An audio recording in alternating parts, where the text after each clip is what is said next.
नमस्कार विद्यार्थी मित्रांनो, आज आपण 10वीचं जे अक्षर भारती पुस्तक आहे त्यामधली शेवटची कविता आज बघणार आहोत. स्वप्न करू साकार. तर या कवितेचे रसग्रहण बघणार आहोत. किशोर पाठक लिखित स्वप्न करू साकार या कवितेचे आज आपण रसग्रहण करणार आहोत. तर या रसग्रहणाला बोर्डाच्या परीक्षेमध्ये 8 मार्काचा प्रश्न विचारलेला असतो. तर त्या 8 मार्का डिवाइडेशन एक कैसा कैसा किया है, कौन कौन से क्वेश्चन को कितना मार्क्स दिया है, बोर्ड एग्ज़ाम में जो पूछा जाता है वही आज अपन देखेंगे. तो पहले तो ये 6 क्वेश्चन कौन कौन से वो देखेंगे. पहला क्वेश्चन, प्रस्तुत कवितेचे कवी या कवयित्री. प्रस्तुत कवितेचा विषय. प्रस्तुत कवितेतून मिळणारा संदेश. चौथा क्वेश्चन, प्रस्तुत कविता आवडण्याची वा न आवडण्याची कारणे. पाचवा प्रश्न, प्रस्तुत कवितेतील ओळीचा अर्थ लिहा. कवितेतील कोणत्याही 4 शब्दाचा अर्थ लिहा. तर अशा प्रकारे इस तरह 6 क्वेश्चन बोर्ड एग्ज़ाम में पूछे जाते.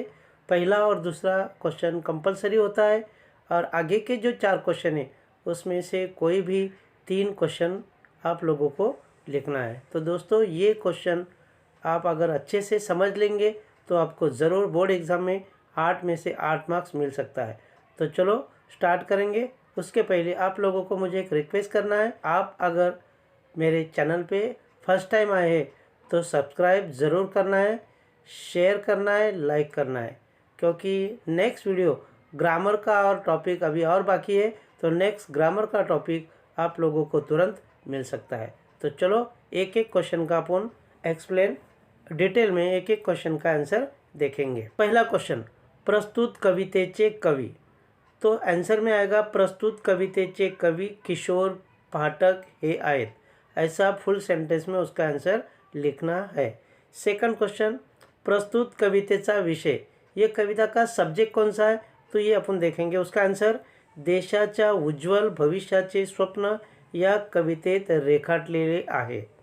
तीसरा क्वेश्चन आएगा, प्रस्तुत कवितेतून मिलनारा संदेश. तो ये कविता में से संदेश क्या मिलता है सब लोगों को, तो उसका एक एक लाइन में अपन आंसर देखेंगे. या देशभक्ती पर कवितेचे देशाची श्रमप्रतिष्ठा, एकात्मतेचे सामर्थ्य याचे महत्त्व सांगितले आहे. ये कविता में एक दूसरे का क्या है, श्रम प्रतिष्ठा, और उसके बाद में एकात्मता, इसका सामर्थ्य क्या है, इसका महत्व बताया है. सर्व भारतीयांच्या या मातीवर हक्क आहे और सभी देशवासियों का अपने भारत देश के मिट्टी के ऊपर हक है, अधिकार है. आणि नव्या पिढीचे स्वप्न साकार करने, यंग जनरेशन का सपना क्या है, वो कैसा सक्सेसफुल हो सकता है, उसी के बारे में यहाँ पे दिया है. या कर्तव्याची जाणीव या कवितेमध्ये करून दिली आहे. चौथा क्वेश्चन, प्रस्तुत कविता आवडण्याची व न आवडण्याची कारणे. तो इसमें दिया है कि प्रस्तुत कविता आवडण्याची. आवड मतलब दोस्तों ये कविता यहाँ पे अपने को पॉजिटिव ही लिखना है. ये कविता मुझे बहुत पसंद है, और पसंद है तो क्यों पसंद है तो ये दोनों लिखना है. लेकिन मुझे ये कविता आवडली नहीं, ऐसा नेगेटिव कभी भी लिखना नहीं, पॉजिटिव लिखना है. क्योंकि नेगेटिव लिखेंगे तो उसका बैड इंप्रेशन आपके मार्क्स के ऊपर पड़ सकता है. तो इसीलिए ये हमेशा लिखना है कि ये कविता मुझे पसंद है. तो क्यों पसंद है, ये 2-3 सेंटेंस आप लोगों को हर एप्रिसिएशन में कविता के रस ग्रहण में लिखना है. पहला सेंटेंस, तो ये कविता मला खूप आवडली, कारण या कवितेची भाषा साधी सरळ समजणारी आहे. उसके बाद में आगे, या देशभक्ती पर कवितेत नव्या पिढीचे स्वप्न साकार करण्यासाठी कवींनी मार्गदर्शन केले आहे. हे करताना कृषी संस्कृती, श्रमप्रतिष्ठा या मूल्यांचा पुरस्कार केला आहे. नवीन पिढीमध्ये नवे स्वप्न साकार करण्याचा विचार या कवितेमध्ये मांडला है, और इसीलिए म्हणून ही कविता मला आवडली, और इसीलिए ये कविता मुझे पसंद आई है. आगे का क्वेश्चन, कवितेतील 2 ओळीचा सरल अर्थ लिहा. क्योंकि बोर्ड एग्ज़ाम में 2 लाइन, कोई भी कविता का 2 लाइन आप लोगों को पूछेंगे, और वो 2 लाइन का अर्थ आप लोगों को मीनिंग उसका लिखना है. तो मेरे तरफ से ये 2 लाइन में इधर दिया है. कवितेतील 2 ओळीचा सरळ अर्थ 2 लाइन कौन सा दिया है, या देशाच्या मातीवरती आमचा रे अधिकार, नव्या पिढीचे नव्या युगाचे स्वप्न करू साकार.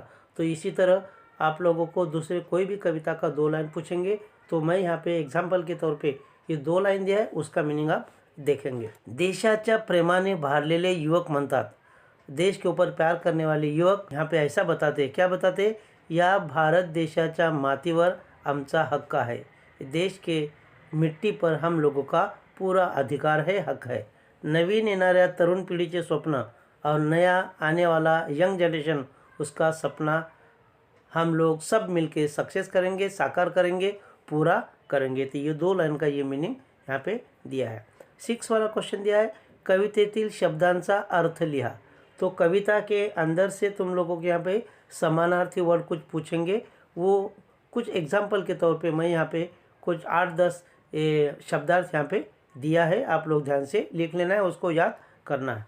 पहला, अधिकार, हक्क, फूल, सुमन, पुष्प, मंगल, पवित्र, तन, शरीर, अपरंपार, पुष्कळ, श्रम, कष्ट, चक्र, चाक, उत्क्रांति, बदल, चेंजेस, बळकट, शक्तिशाली, तेज, प्रकाश, विश्व, जग, संपदा, संपत्ति, हस्त, हाथ, कर, शुभंकर, आशीर्वाद।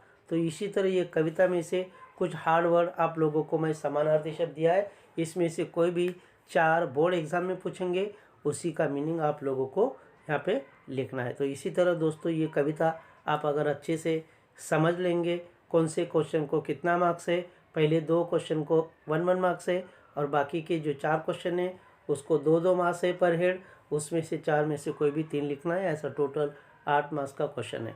तो दोस्तों ये कविता आप लोगों के समझ में आ गई होगी, उम्मीद करता हूँ। लेकिन दोस्तों ये कविता पढ़ते टाइम ध्यान से पढ़ना है ताकि एक एक क्वेश्चन आप लोगों के समझ में आ जाएगा। तो प्लीज़ आप ये चैनल को सब्सक्राइब ज़रूर करना है, लाइक करना है, शेयर करना है। Thank you.